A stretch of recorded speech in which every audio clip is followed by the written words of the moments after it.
What? Don't be sad of your dream. Might not be okay first might not have. So basically what this is I'm about to discuss the upcoming NBA draft and give my personal mock draft of who I think these next top prospects are going to land at. And for such as videos like this, for example, this isn't exactly in my humble opinion,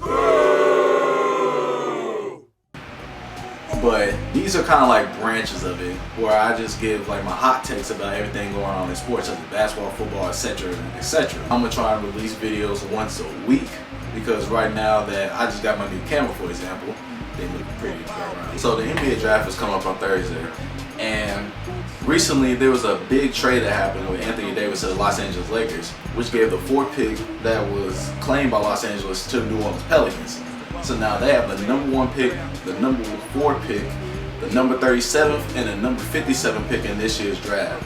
So I feel like they have like a lot of cards on the table. Right now we are going through my personal mock draft that I feel like the top players in the draft feel like they should belong with the team. But it's the NBA draft, so you never know what's gonna happen.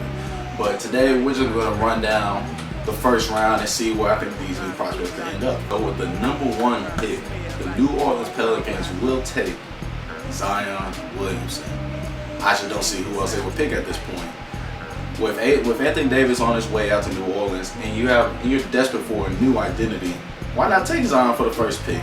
I mean, everybody calls him the next LeBron, the next generational talent, the saving grace of the NBA, and we all seen what he did at Duke. We saw his athletic ability, his capability of shooting from the outside, and one thing a lot of people miss over is his playmaking. I feel like his court vision is able to grow and build once he gets into the league, but the pieces are already there for him to succeed. So with the Pelicans, I feel like they found the number 1 guy with Zion Williamson as their first pick. Number 2, Ja Morant. We all seen what this kid could do. This man could flat out fly. Everybody calls him another Westbrook for a reason. I feel like he could be better than Westbrook, but that's a different story. But at Murray State, he led them to the 2nd round of the NCAA tournament, and he really showed out too, putting up a triple-double in his final game before taking a loss and getting knocked out the tournament. But everybody knows Ja's future is bright, and with Memphis holding that 2nd pick, I feel like they should take a chance with him because Mike Conley, yes, he is still a great player right now in his own right, but at this point, it's your team around you, you have to go young. You have Jaren Jackson Jr. on the team. You have Jonas Valanciunas, which I'm not clear if he's going to re-sign or not. And I feel like if we put Ja in it, it'll elevate this team to the top. And if you keep continuously putting the right guys around Ja and help build around Ja, Memphis should be back in the playoffs in the next couple of years. Number 3, RJ Barrett to the New York Knicks.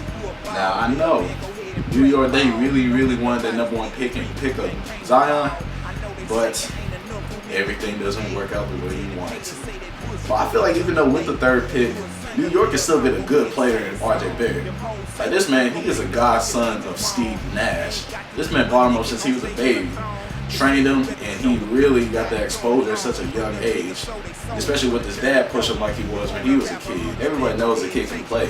This man's a crafty scorer, he can get to the lane, he has a decent mid-range arm, and he has all the tools that he needs to become one of that next star shooting guards in the league.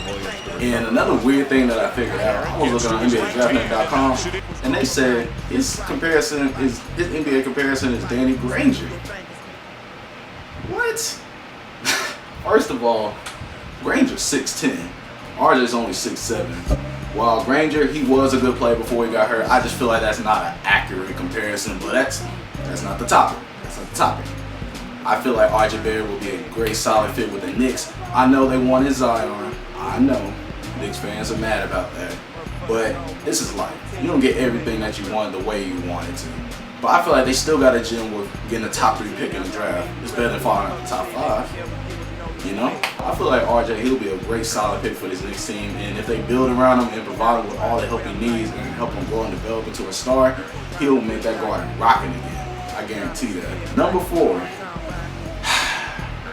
I feel like the Pelicans won't hold on to this pick because I feel like more than anything they desperately need a big man because they already have those core pieces that they just got from LA. So I'm just like, you know what? It would make more sense for them to trade the fourth. But just for the sake of this video, we're just gonna play along with it. So number 4, I have the Pelicans picking up DeAndre Hunter, and a great solid thing to work on. And he has a little bit of Kawhi Leonard in him, honestly. The way he's very patient with the game, how he's so athletic, and he has an impact on the defensive end. I feel like that would be a legit player comparison to Hunter. Number 5, with the Cleveland Cavaliers, I feel like they need to go with Jared Cole. This man is a monster.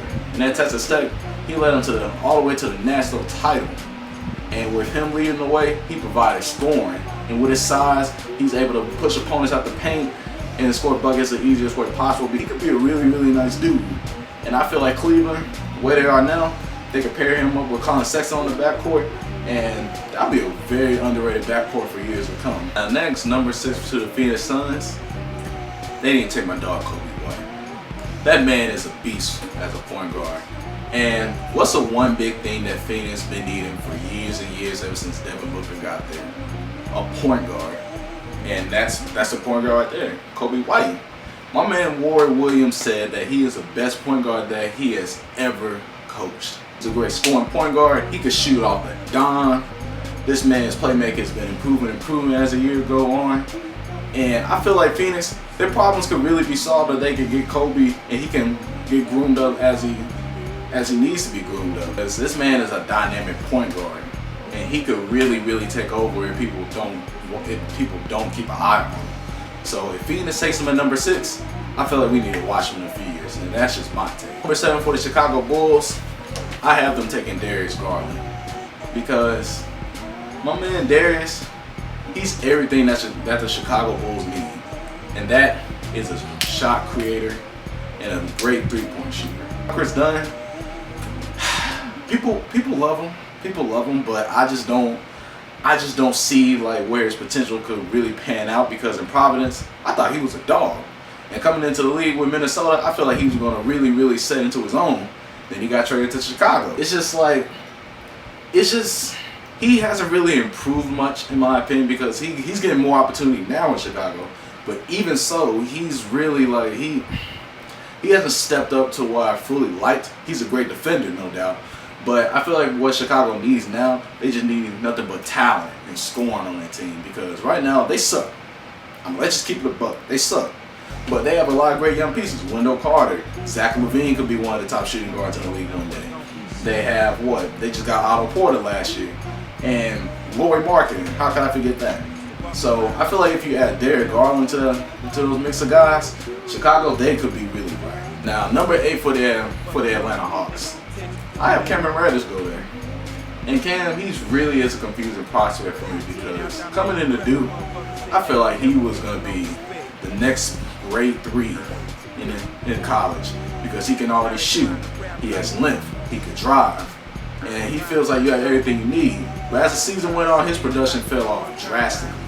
For the final 8 games of the year before the NCAA tournament started, this man averaged 8 points off of 32% shooting from the 3.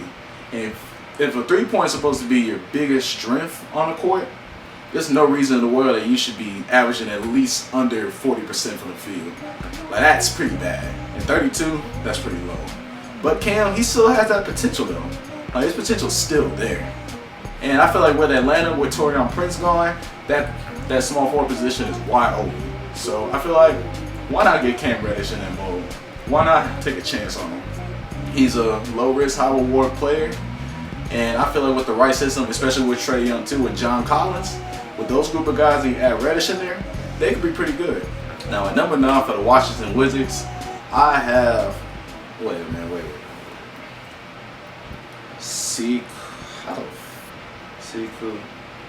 Sekou Naboya. Okay. I got you. Number 9, Washington Wizards need to take up Sekou Naboya. Now I've been watching his highlights a little bit because he's in France, so he doesn't really like have a lot of rep here. So I just watched his friends' highlights, and he's a very extremely raw prospect. I mean, the potential's there, but really most of his points come off transitions, and his back-to-the-basket game is kind of subpar. But he's really like a project type of player.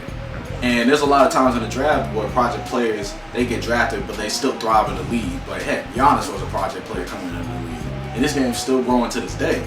So somebody like Siku going to a team like the Washington Wizards, who's in a very confusing state of their franchise right now, I feel like it could work on him a little bit, but I'm just curious to see how much time they're really going to give him before he pans out. Because a lot of teams are nowadays in the league, they're very impatient. So somebody like Siku, he just needs somebody to really help him, teach him the game, how to dribble, how to shoot efficiently. There's just a lot of elements that you just have to teach him for a project player to work out. Number 10 for the Atlanta Hawks again, Jackson Hayes. This man's defense is top notch. And coming through Texas, this is about to be the second straight year in a row that they have 2 defensive big men coming out of the city, which is Jared Allen last year, and this time will be Jackson Hayes. And both of them, they share the one big thing in common: defense is the main game. Now Jackson, he's a very long and athletic center, but his presence on the defensive end, it could really, really affect the team if the right team decides to draft him. And that team, I think, is Atlanta. And their team is not really deadlocked at the center position because right now they have Dwayne Dedmon starting as a center and Alex Len alternating minutes. Now at number 11 for the Minnesota Timberwolves, I feel like they need to go overboard and see a little. Now at Carolina, this man did all the dirty work for our team.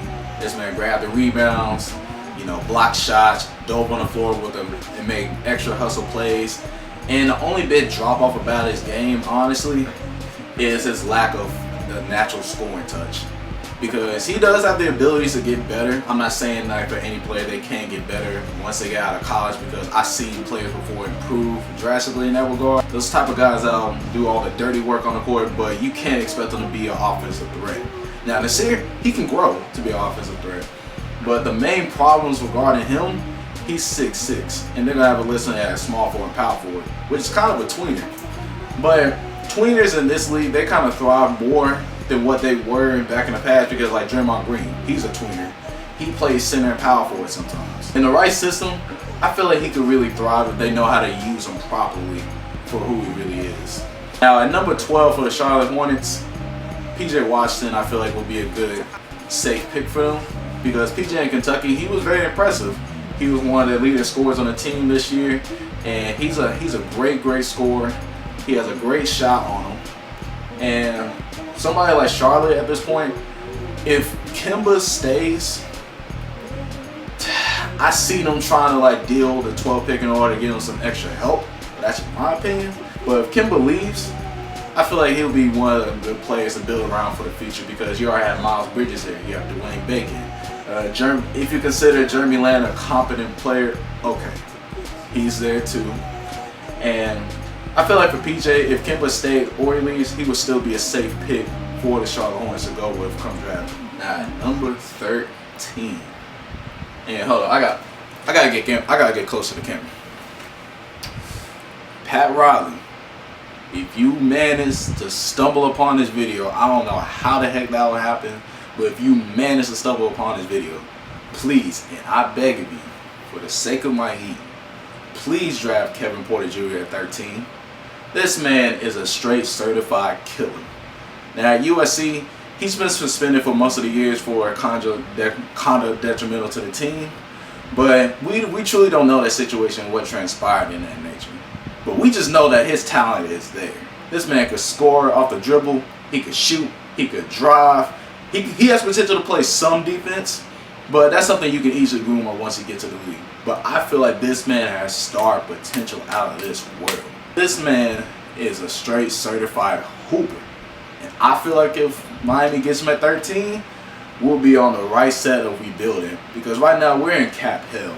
And personally, I just feel like we need to pull some strings in order to release some players, in order to gain more cap space, in order to sign new players and better players at least. But I just feel like we just need to strip away and go young and start over.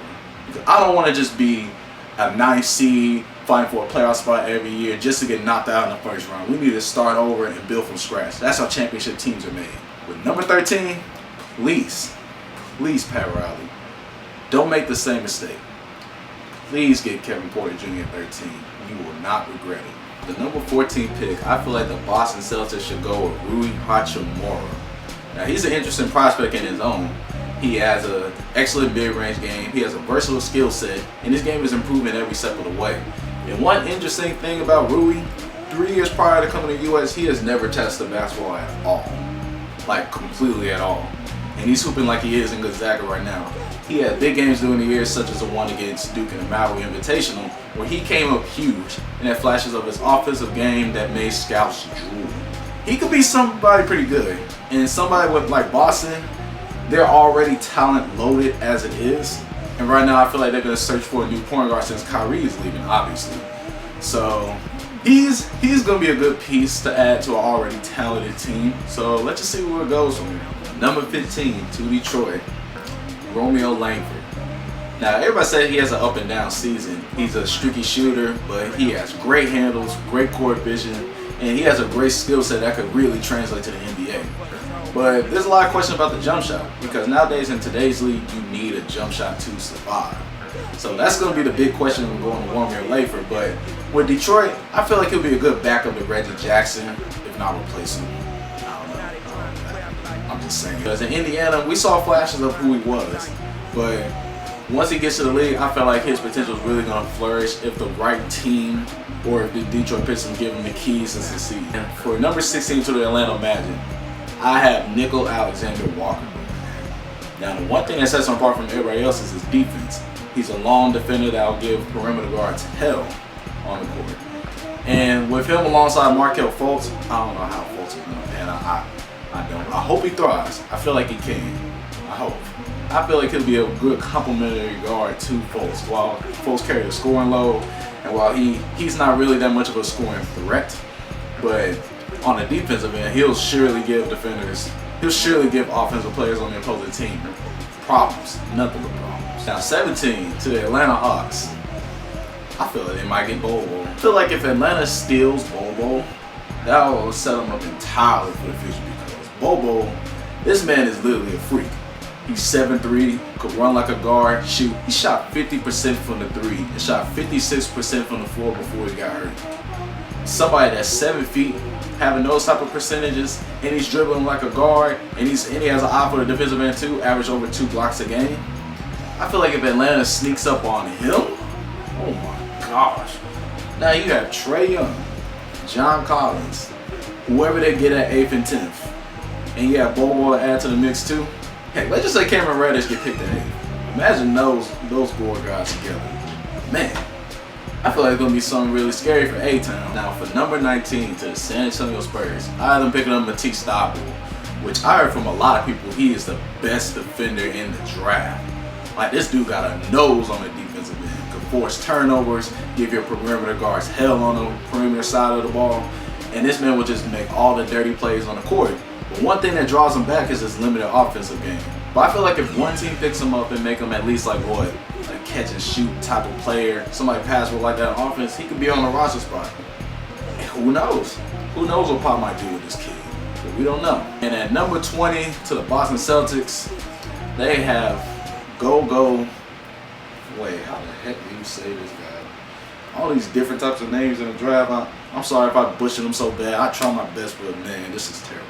Okay, Goga I'm just gonna call him Goga. I don't want to butcher your last name, my man. Hey, I'm sorry. Gogo. They have Gogo going to the Boston Celtics. Now, for what I hear about him, he did pretty good in Europe. He won the EuroLeague MVP and won the EuroLeague Rising Star Award too.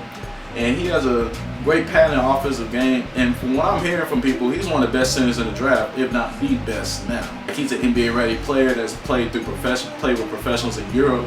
And the stigma about EuroLeague players right now, with Luka Doncic coming in dominating like he did, it's been viewed at a much different light as of what it used to be in the past couple of years. At number 21, going to the OKC Thunder, I had them taking Tyler Hero. Now, the main thing that OKC really needs is shooters. And judging on the offense of everybody could see last year, they have a offense similar to the Houston Rockets and Golden State Warriors. They emphasize off shooting. And for the roster players they have on that team, it was not cut up for that. So if you're going to have like a shooter team, why not just take one of the best shooters in the draft? This man averaged 14 points his freshman year and shot about 38-39% from the three. Now he's an impressive shooter that OKC really needs, especially to complement around Westbrook and PG, and just pretty much just bring a whole new identity to the whole team. At number 22, the Boston Celtics. I them again. Yeah, I know again. I have the Boston Celtics picking up Grant Williams. He's a solid player. He will hustle. He's a great competitor. He has a nose for the rebounding side of the ball. And his three-point, it could improve a little bit, but it has a little bit of potential there that people could build around. Now, at number 23 for the Utah Jazz, Carson Edwards. Now, this boy, man, this boy could flat out hoop. Averaged 24.3 points per game in college with 3 40-point games, 2 in the NCAA tournament. This dude could flat out scoop. Now, the main thing that's a big drop to him, in my opinion, is that he has a mindset of a shooting guard, but he doesn't have the right mindset of a point guard because he's 6 foot. And if you're in the league, if you're like under 6'5", at this day and age, you're automatically gonna be plugged as a point guard. But it's up to Carson to have natural point guard instincts as well as scoring instincts for him to survive. So I feel like at number 23, that'll be a perfect spot for Edwards. Number 24, the Philadelphia 76ers, Cameron Johnson. He was a great three-point shooter. He has a great high touch. He's 6'8" long. A lot of people can't even block his shots because he has such a high release. But to me, he reminds me too much of Justin Jackson. And Justin Jackson played at Carolina too, not too long ago. For anybody that's my close friend or knows how I feel about Carolina Tar Heels, you know how I feel about Justin Jackson. And if I compare them to Cameron Johnson, that's not good. That is not good. But I'm trying to be positive.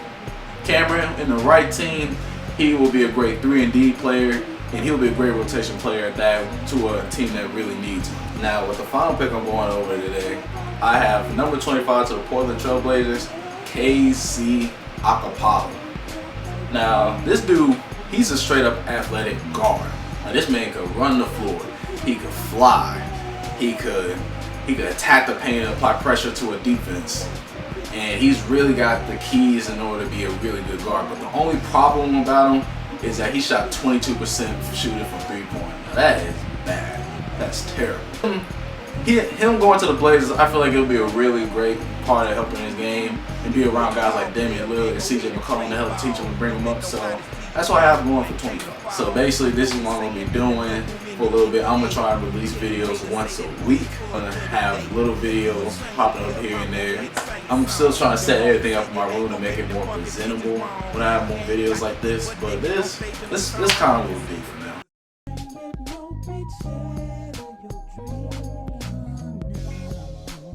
Might not be okay.